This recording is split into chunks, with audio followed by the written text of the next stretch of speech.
Una cuestión básica allí es que estos lugares, muchos de estos lugares, ya antes de la llegada de los conquistadores, fueron nombrados, nominados por los propios nativos, ¿verdad? Acá tenemos un caso que hoy conocemos con el nombre de Luque, y Luque anteriormente, increíblemente, tenía el nombre de Yuquití. Yuquí es la sal y Tí el lugar donde abunda. Y el arroyo que hoy separa a Luque de Areguá se llama Yuquirí. Yuquí y agua o curso de agua salino.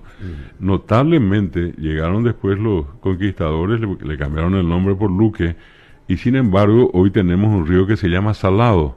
¿Y qué es lo que eso refleja? Que ese territorio de Luque, inclusive Areguá, una parte de Capiatá, es zona salina. En Capiatá hay una compañía que se llama Costas Salinares hoy, Sí. y se refiere al suelo salino, que ya los indígenas sabían que el sitio era salino, simplemente una referencia. Y en el primer caso, Tomatí es un tipo de arcilla, la arcilla blanca, que después dio el nombre a una ciudad. El caso de Caacupé viene de Caá, monte, ¿verdad? No solamente Caá, hierba, sino que también se refiere a todo bosques, montes. De allí también viene Caaguazú, el gran monte.